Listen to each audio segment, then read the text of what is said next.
Welcome to the Shout Out with Sage show. Shout Out with Sage. Shout me out. And that's all I gotta say. So shout out and let's go.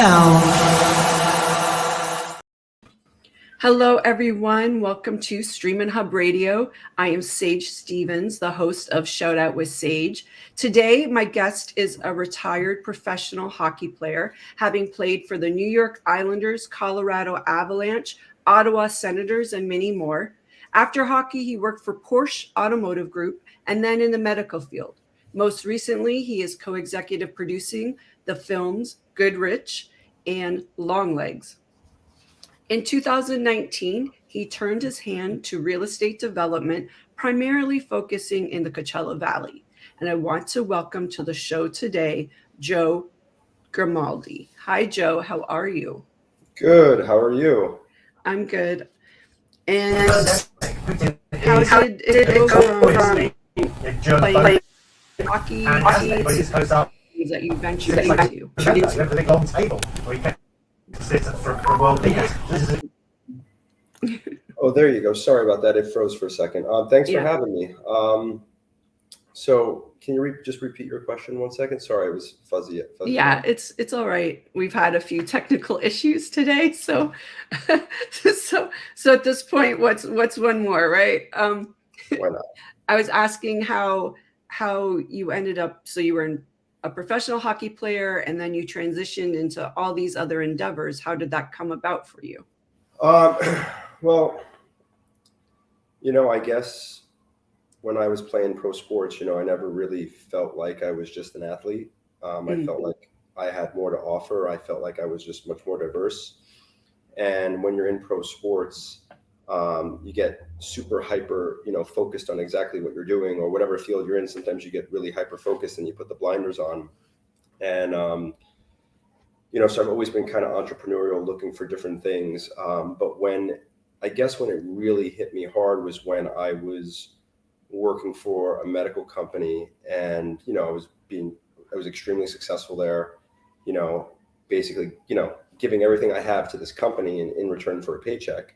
But my father had got sick, and he had stage 4 cancer. He passed away within 2 months, and I noticed that there was really no leeway. There was really no compassion, and I ended up actually leaving that company at that time over this.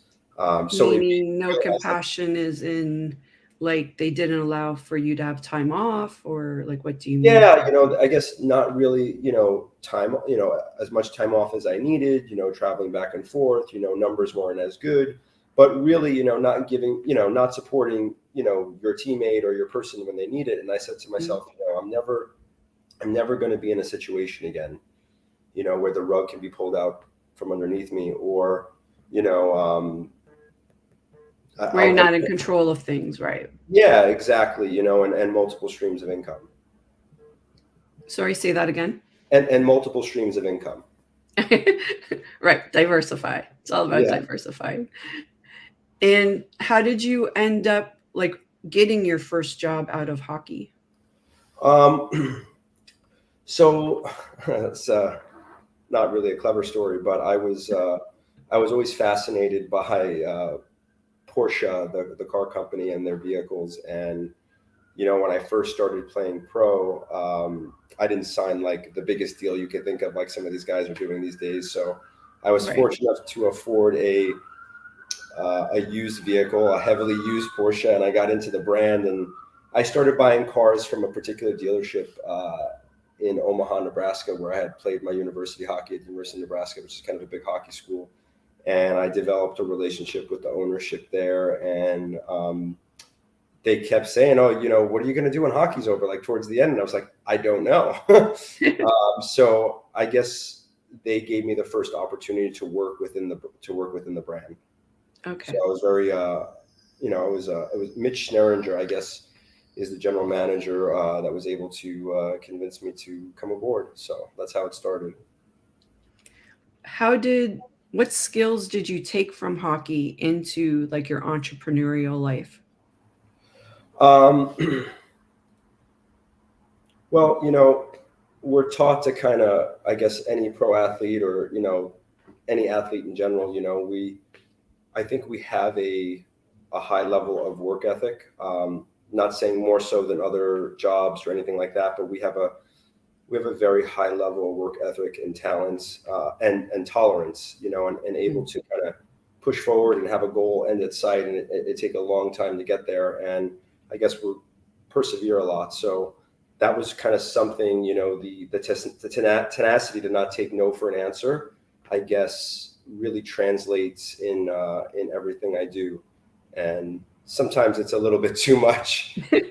So it can work against me.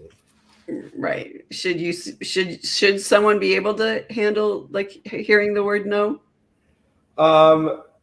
Yeah, people don't really tell me no too often. I mean, they do, but then they say yes. Yeah. I always say when someone says no to me, I go, excuse me, is that German? Or I don't know. I don't understand that language. And they laugh at me. I'm like, I don't know. Is that some word in English? I don't know. I don't know what you're talking about. So with the film, so you're doing films. How did that come about? Like that seems Well, hockey. that's a funny story. I think that you should always be ready to do business, and you should always be ready to go to a meeting or a lunch or a dinner, and never feel like something's beneath you, or you just never know what to expect. So I always believe in, when you get invited to things, try and go. And one of my business partners, Trevor Johnson, he's another professional hockey player. He's played like 14 years pro. He finished his career in Italy. He started this company called Luxury Rally Car. This was his transition that he made into the world. So he's another guy that actually made it. But he had some friends that were in the movie business, and he invited me to his 40th birthday party. And I was able to sit down with some people, and we became acquaintances and friends, and it kind of matriculated from there. And next thing you know, we're working on 3 films. Do you always say yes to those type of opportunities? Do you think someone should say yes, like be available to talk to people? I think it depends, from a woman or from a female and a male perspective. Is when you get invited to things, maybe men are like, well, are there any girls going to be there, and maybe that might deter them from going if it's like not conducive for what they want, or vice versa for a female. But I'm just wanted to support my friend, always open to meet new people, you can never have enough friends, and you can never have enough people that support you and want to be in your corner. So you have to put yourself out there as you get older. I mean, it doesn't come to you in your home. So right. Do you find it easy to navigate all these different industries and fields? Like, did you have a learning curve? Of course. You're always constantly learning. And if anybody tells you not, I mean, they're not telling you the truth. I mean, I'm working in the medical field, full time. And then, we have, that's one part, of the business that I do. I had my own company there. I'm an executive at a much bigger company now called MyMedics. They're based out of Georgia. But my development company, we do lots of different things. There's a construction side of the business. And then there's obviously a development side of the business, a commercial side, vacation rental side. There's different things. So it's hard to kind of move through so easily, but it's getting done, and it's getting done well. So I feel very blessed. You have now ventured into the real estate development. How did that come about for you? Well, when I was playing professional hockey, I owned a house in the Midwest, and then, I'd have to go somewhere for the season. And that's when I first started, figuring out like how to do a successful rental. I didn't know anything about real estate, and I was like, wow. I did my first house. I rented it out to a friend when I was gone, and I was like, wow, he paid my mortgage while I was gone. And then he's like, when I moved back, he's like, can I stay? You're only home for 3 months. I was like, sure, why not? So I was like, okay, if I can do this, I can rinse and repeat this. So I started doing long-term rentals in residential housing, based out of Omaha, Nebraska, because that was a comfortable price point, a safe market. It's a market that kind of trends upward always. And it's kind of, I think, I would say recession proof, but now I say pandemic proof.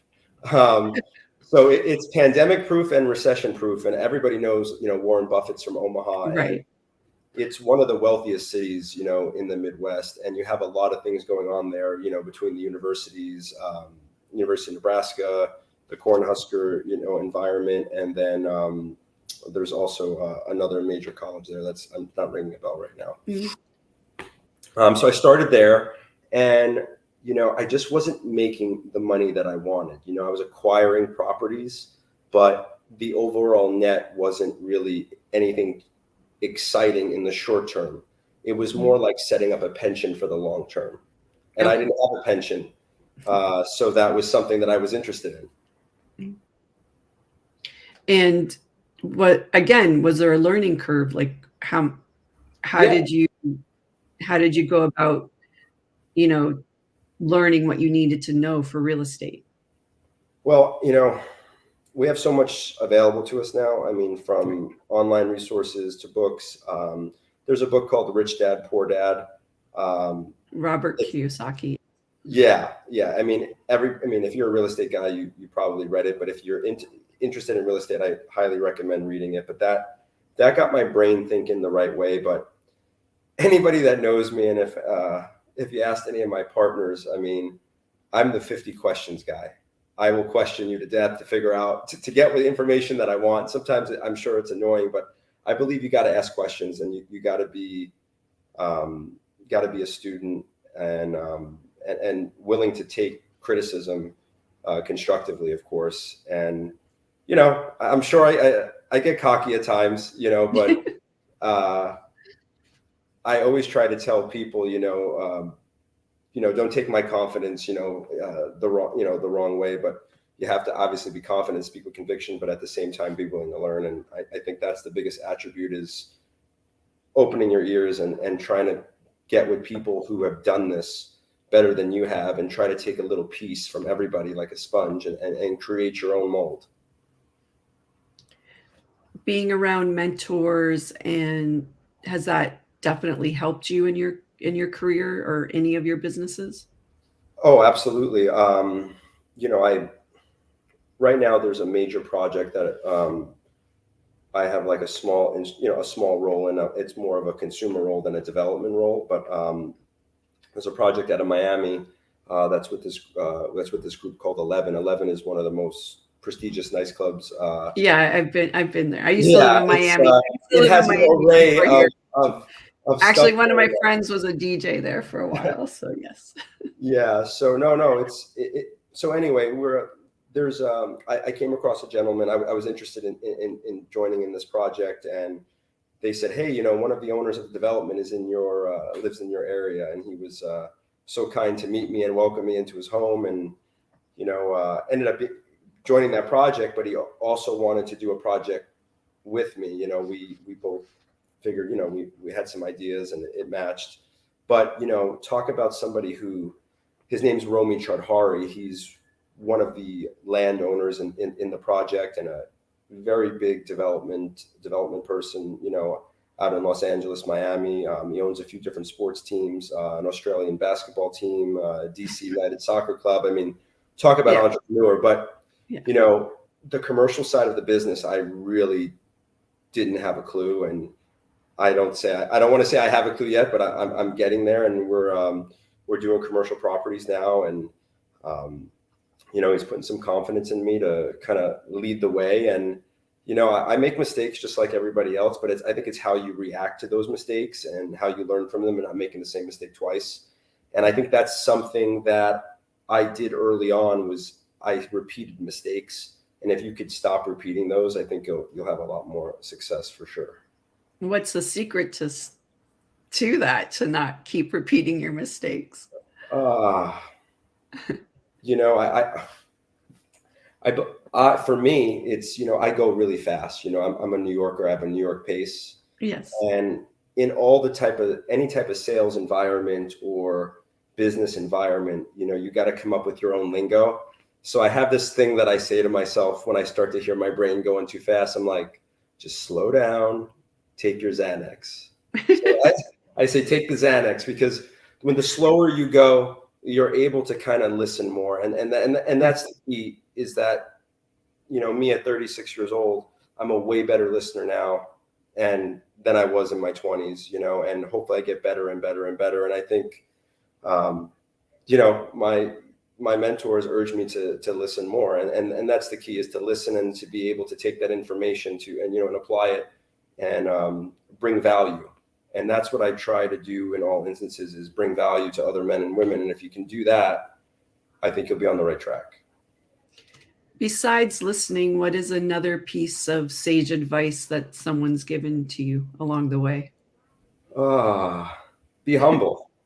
Be humble. Be humble. Your reputation, is everything, and how you conduct yourself, especially when no one's looking, or you think no one's looking. And having a good reputation in business will really go a long way for you. And that's something I try to take pride in, especially delivering on the promises that you say to deliver. I've been in some situations when, I've done the right thing, and I've kind of gotten the short end of the stick, and it never feels good. So you want to deliver on your word. And that's something that I would say that you should do at all costs. What happens if that can't, if you find yourself in a difficult situation? How do you handle that?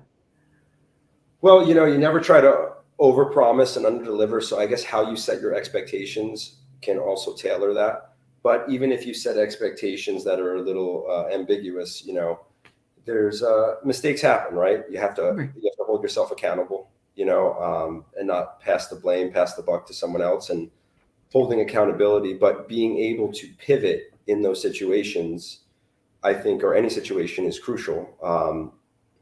And that's kind of where the listening comes into play, and kind of having things planned out, contingencies if things don't go right. We have a situation now that we're in an investment on a large property out in Joshua Tree, and the market has changed. Some things haven't gone as planned, but we have 2 or 3 options that were set up before we even got started, and we know which direction we're going to go as soon as this happens. So is having a plan A and a plan B necessary in real estate, would you say? Yeah, 100%. I would say in anything that you're doing. Okay. I mean, not just real estate. I mean, you never want to be stuck in a corner with nowhere to go. That's the worst place to be. Definitely. How did you decide on going to the desert? Was that your first choice? Did you end up in Joshua Tree? How did you end up there? Well, my father told me before he passed away, he was a big Kevin Costner fan. So there's a movie called Field of Dreams. Of course, yes. He talks about, if you build it, they will come. Right. So he harped on that to me, and he said, buy land. He goes, I've never seen anybody, get into real estate that owns land and, ever really get hurt. So after he passed away, I took a trip out to Joshua Tree. I rewatched the seasons of Entourage. I saw an episode that they went out to Palm Springs. Yes. Yeah, they went out to Palm Springs or Joshua Tree. Joshua Tree, right? And they took a bunch of mushrooms, and on they went, and they found the answers that they needed. And there's a lookout point that I went to called Keys View. Notice, yes. I didn't say I did any mushrooms, but I went out to Keys View.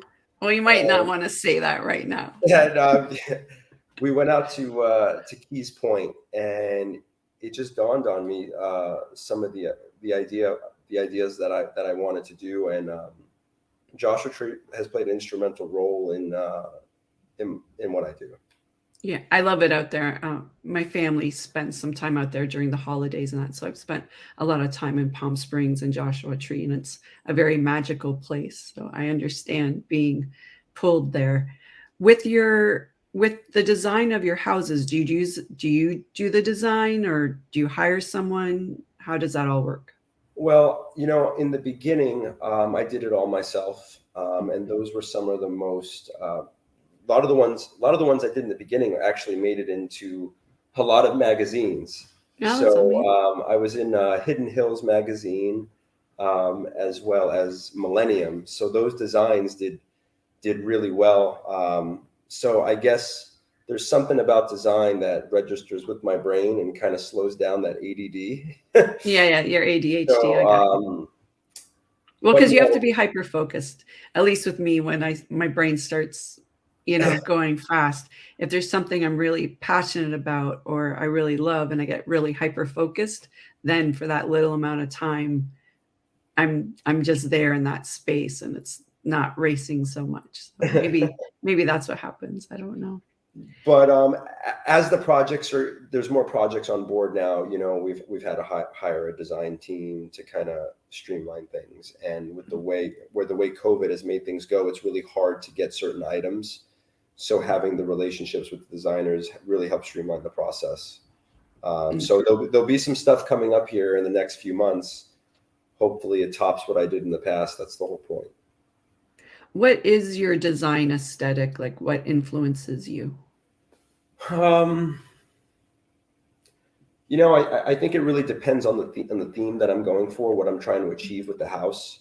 When I first started out in Joshua Tree, the whole boho, cheek, Southwestern vibe kind of was in, that desert theme, lots of cactuses, but really boho, was in. And now I've kind of shifted themes. I have a house coming out called the Funky Buddha, and that house is like 60s funk, drugs, just the whole vibe, like the Parker Hotel in Palm Springs. If you haven't seen the Parker Hotel, look it up. That's what this house looks like. And then there's another house called the Funky Mushroom, and we got houses all wallpapered, and there's it really depends on the theme. And also, we look at the market, and what's out there, and, what's saturated and what's not. And we make decisions, but I kind of just go with my gut and my vibe. You got to kind of feel it. It's kind of like art in a way. Art plays a big instrumental role in my life. And I try to implement whatever I can be creative wise into these projects. And before, when I was playing hockey, which crazy is, I didn't have any creativity at all. At least I didn't see it because I was so one dimensional. Right. And that's why I really recommend people to do so many things, especially when they're younger too. That's why they have kids play all sorts of sports and do all sorts of crafts and sorts of things. And I think that we stop doing that as we get older, due to family obligations and time constraints and stuff like that. But really putting yourself out there to fail, doing that on a daily basis, on a yearly basis is crucial. You think failing's important to your development? Oh my God. I fail all the time, and I failed so much. Talk to my ex-girlfriends. Well, I think that's a different show. We can do another segment on relationships. No, I'm kidding. But yeah, failing, you got to fail, and you got to be willing to put yourself out there, that's where you get your biggest growth. Your growth is from learning. So anybody that says they're not learning as they get older, they're lying. Right. Are there any opportunities that you've been approached on that you've said no to, that you later sort of thought maybe you should have reconsidered? Well, funny, this 11 development project that I'm a part of, there's a nightclub, and there's a hotel. And then there's also a residences, and then there's also a third tower that's an Airbnb tower. And the hotel was actually approached to me many years ago before I got involved, a few years before I got involved. And I honestly wish I would have done more due diligence then. And because the price point at that time was much more expensive than it was. But shoulda, coulda, woulda, I'm one of my businesses, my business partner in Day Life Development, I met through this project. So timing is everything. So you can't really time stuff or time the market or time that. But that's one thing that I wish I would have got in earlier, or I wish I would have got to Joshua Tree sooner, Right.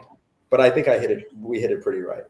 Right. Well, timing's important, but also, things happen, and it happens when it happens.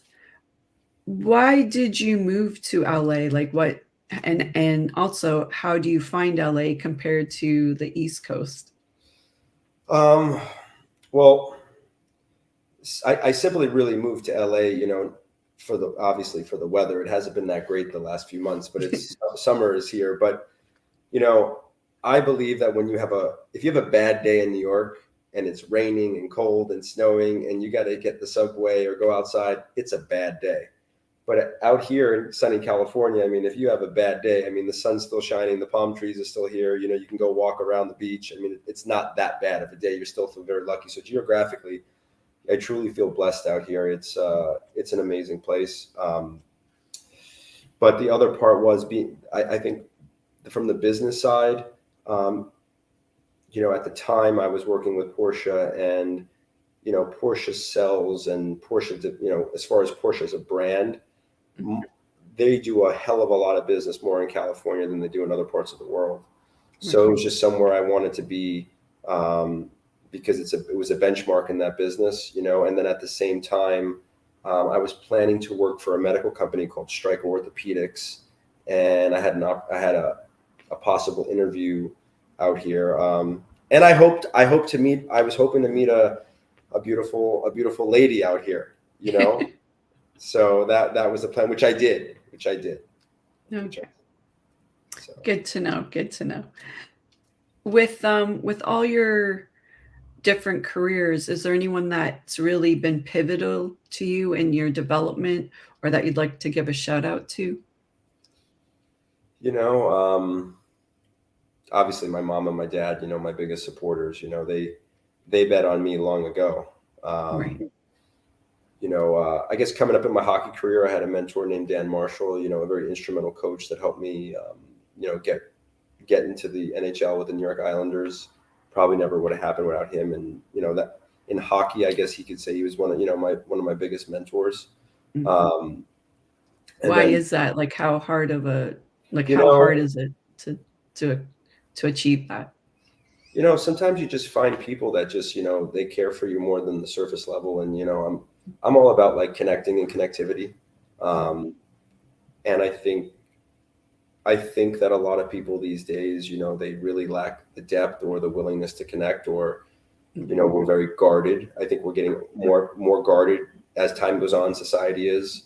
And that even goes with the dating apps, you know, there's less connectivity. No, it's just true. There's especially with COVID and everything, you know, it's really put us in a position where, you know, meeting people out isn't the norm anymore. You know, there's other, you know, alternatives to meeting people. And, you know, I think connecting with people is something that is hard to do, but if you could master it, I mean, it really opens avenues for you. And it's all a focus, you know, right. In your life. I sort of interrupted you. Was there anyone else that you wanted to give a shout out to? Probably my current business partner, Romy Chaudhary. You know, he took a chance on me, you know, and he believed in me and he bet on me. And I think that's the biggest gift anybody can give you, is believing in your talents. Mm-hmm. You know, someone trusting your ability. You know, me trusting you to come on the show and not embarrass me, you know. Well, we had a couple conversations. I'm working on the trust. We're working on it.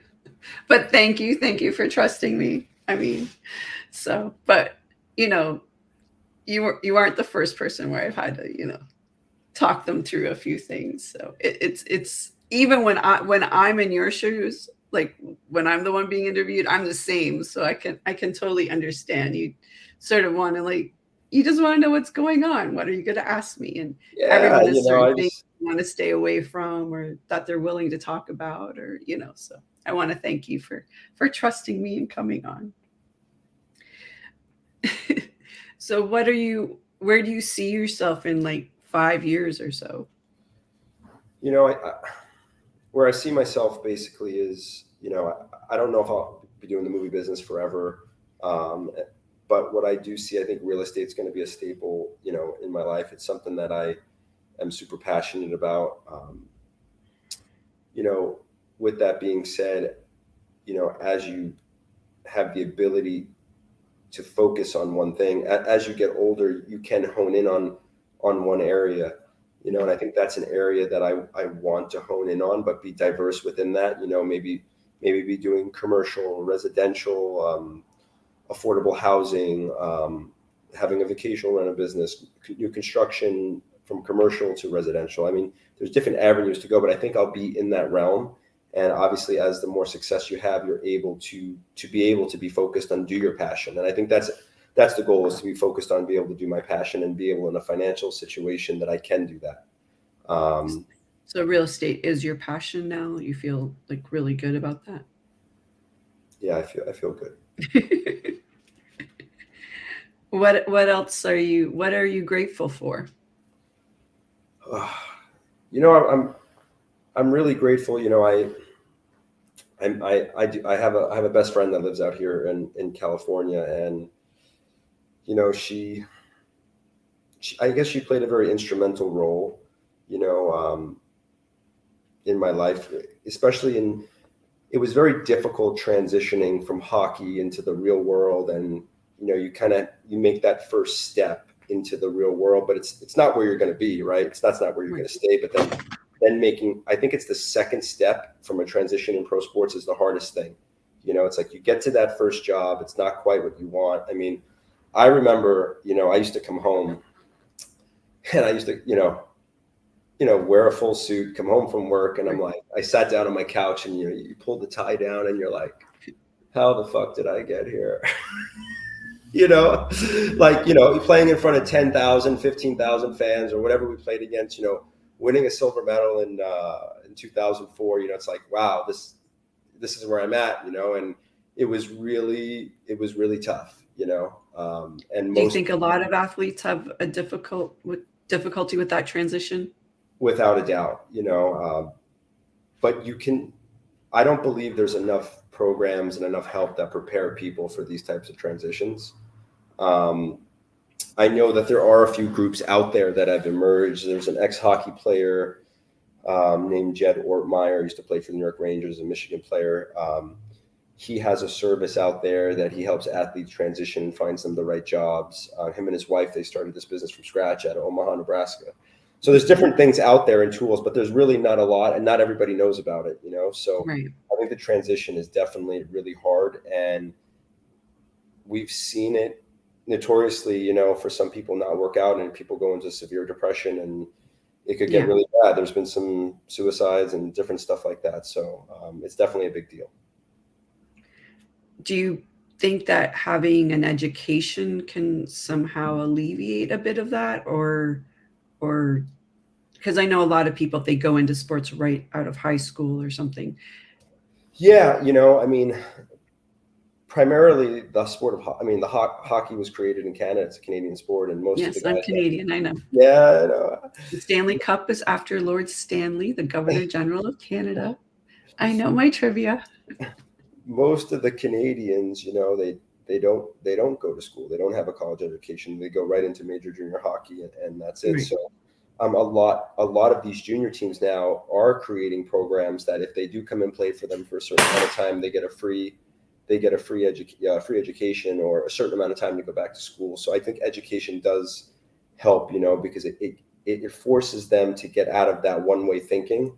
Right. And start using their brain in different ways. So I think some type of class or goal-oriented situation is great.